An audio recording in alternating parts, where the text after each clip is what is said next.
we're going to go into the shift gears to MPEG. Yes. Yeah, Arianne Hinds, who actually works at CableLabs, was putting on her MPEG hat for today. And let me get you set up. I think you should be good, just the arrow keys. Okay. I must be one of the smaller speakers. So first wanted to thank you all for inviting me to be here. The objective of my presentation will be to give you some insight into what is happening now in MPEG with respect to delivering standards for immersive experiences. And as Walt pointed out, there's actually, I don't know if there's 50 or 60 separate projects ongoing in MPEG, but certainly there's at least a dozen, maybe 20 or so. And a lot of them do touch on different aspects of delivering standards for immersive experiences. So I'm going to be talking about that. And of course, I am leading the effort right now in MPEG for light fields. So in talking about immersive experiences, I'll definitely share with you what we're doing right now for light fields. Okay, so we've talked today about different aspects of use cases for immersive experiences, including medical and military focused. But right now what we're doing in MPEG is focused on virtual reality. And certainly that doesn't mean that we're not willing to work with different organizations to develop standards for like military applications or medical applications, but just right now the constituency in MPEG is more focused on entertainment and right now, of course, virtual reality. So in terms of virtual reality, what it means to, at least to MPEG, is it's a rendered environment, visual and acoustic, predominantly real world, providing an immersive experience to a user who can interact with it in a seemingly real or physical way using special electronic equipment such as display, audio rendering, and sensors and actuators. So now, as I said, I emphasize this is MPEG's definition. I'm also very active in a group that you'll hear about later from David Price, which is the Virtual Reality Industry Forum, as it will become known in early 2017. We are working on a comprehensive lexicon and taxonomy for virtual reality. And I will be the first to tell you that this definition that we have here for virtual reality in MPEG does not match the one that's in the VR industry forum. But you know, give it time and I'm sure we will converge on common terms. At least that's what we hope. So, so let me tell you a little bit about what are the different projects ongoing in MPEG for virtual reality. So we've got a lot of, I'd say we've got several groups in MPEG that are actually focused on video. And here I've talked about 360-degree video. I just realized I had the typo there. But anyway, so you know that MPEG participated in the development of HEVC, AVC. We've got multi-view standards. We've got 3D HEVC. So there are many groups within MPEG that are focusing on video. But in terms of immersive experiences, we're leveraging on our experience and our knowledge on what we know about single-view video. We're leveraging on our knowledge and experience on stereoscopic video. We're considering now that we've got to address this 3 degrees of freedom requirement for virtual reality. And going forward, in the longer term, we do know that we have to come up with some better technologies for compressing multiple view video with continuous parallax and 6 degrees of freedom. So these, again, just represent different projects that are ongoing in MPEG, all of them tied to VR. We also have a point cloud project, and that is a little bit farther along than we are with our light field project. For point clouds, they're focusing on both natural and computer-generated content, and 3D meshes. They're looking to come up with a compression technology that would enable efficient compression for storage, streaming, and download. And as you can see here, as I said, they're farther along than we are. They're going to issue a call for proposals in January 2017. And then related to light fields, we have another group that is focusing on sparse camera array configurations. They're right now called our free navigation group. And they're working on different ways to compress the capturing of data from multiple camera arrays, either in a converging or a diverging view. And the goal there is to enable that the viewer can freely choose their desired view. So that is one aspect of light fields that has been ongoing in MPEG for a while. And I do know that we are going to work very closely with them, at least from the light field group that I'm currently chairing. And then, of course, MPEG has an audio group, and already they've got some very sophisticated audio technologies with MPEG H3D. But for VR, we anticipate that we're going to need even more sophisticated audio technologies to allow a user to move around and experience a waveform as the person is moving around. So you could think of this as 6 degrees of freedom for audio. And then for VR, we have a lot of work to do in signaling and carriage of the media for VR. So there are a lot more things to think about in terms of what we signal. For example, the field of view or the user's position of their eyes.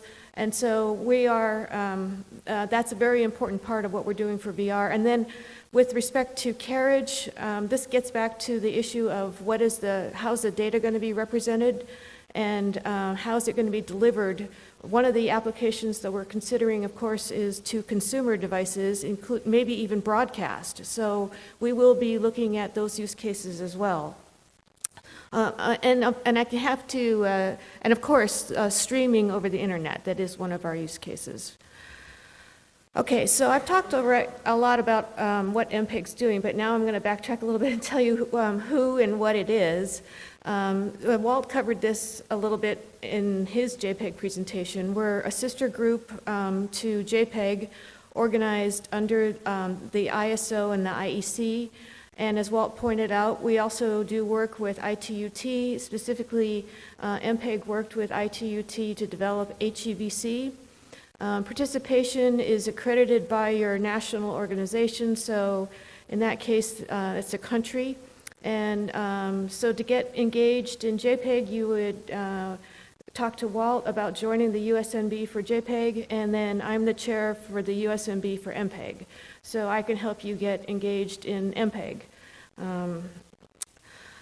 We develop specifications that also follow a due process structure, and voting is conducted by country. So to be on your national body means that you would look at all the ballots coming out of MPEG or JPEG and come up with a national body, a US recommendation for how to vote. And then MPEG usually meets 3 or 4 times a year, all over the place. I would say every 2 years we come to the US one time. So all those other times we're in Europe or we're in Asia mostly. And then for our MPEG meetings, we have about 400 experts that attend all the meetings.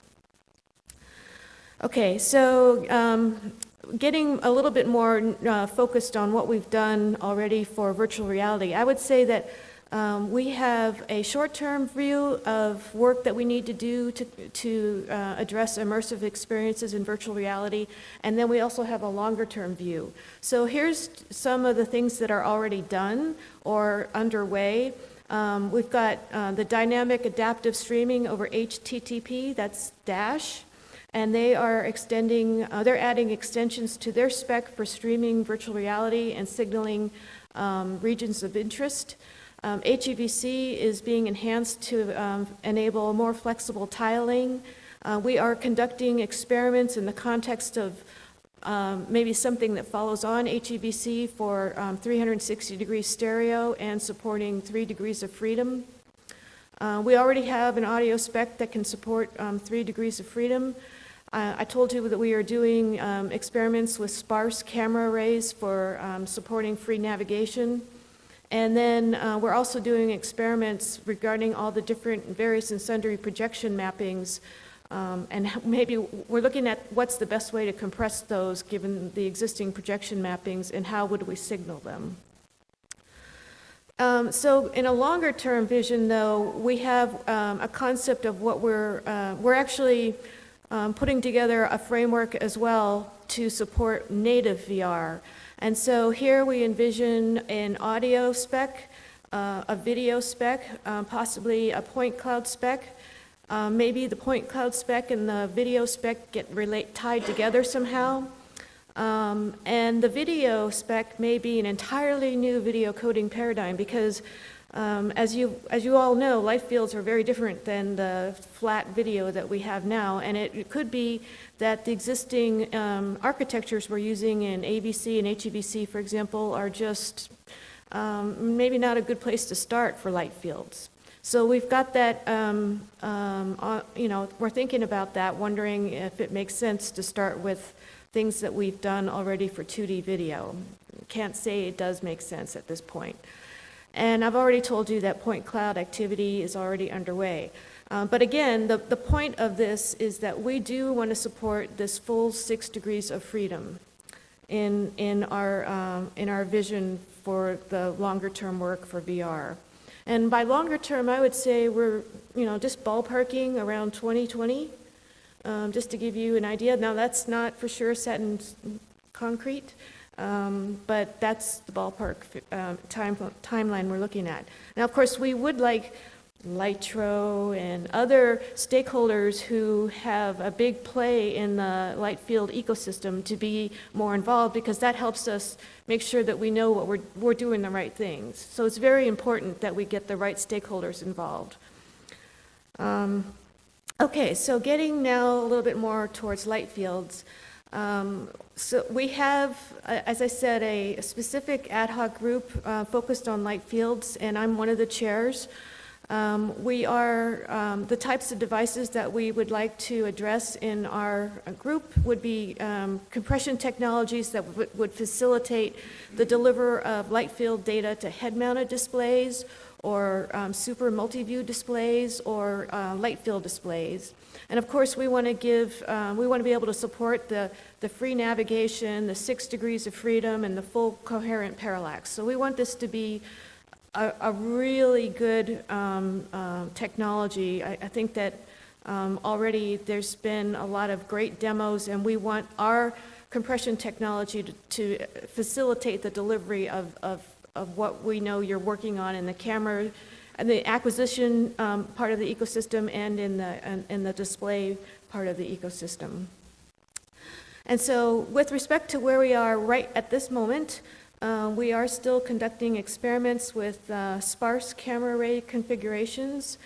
We are about to start testing with planoptic video and highly dense camera array video test material. Again, from my group, some of you may receive our call for test material. We really need more test material. I mean, we have some, but we really need more. We expect that maybe as we develop a spec for light field video, it may extend the JPEG Plano solution for static light field images. And of course, we need to consider all the things that we know the user doesn't want to feel, like fatigue and motion sickness and eye strain. So again, we really want to deliver the experience through our compression technologies that we know the user needs with light fields and not having these bad symptoms. Okay, so that's just a quick overview. I'll just summarize that we are making progress. There's some specs that are closer to being done than others. In the short term, MPEG is focusing on 360-degree video with 3 degrees of freedom, and all the necessary systems and signaling specs and audio that goes along with that. We have a long-term plan for 6 degrees of freedom video. That would include light fields. And somehow this point cloud work kept popping up in my slides. But anyway, I just want to make sure that we're doing our point cloud work. So for more information, some people were talking about public versus private documents. At this URL here, it's a good place to go if you want to see which of our documents are public. So we tease out of our big repository which ones are public, and we put them in a separate place, and that's where you can go to get them. So anyway, hope that gives you a good picture of all that's going on, and would like to answer questions if you have any. Okay.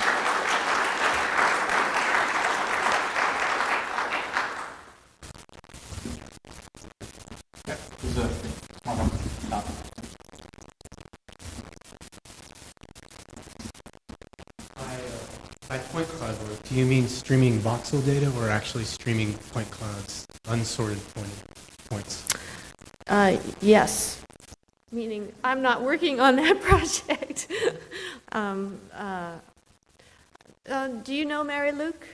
So by streaming point clouds, do you mean streaming voxel acceleration or really streaming raw point clouds that are We are at the very beginning, kind of technical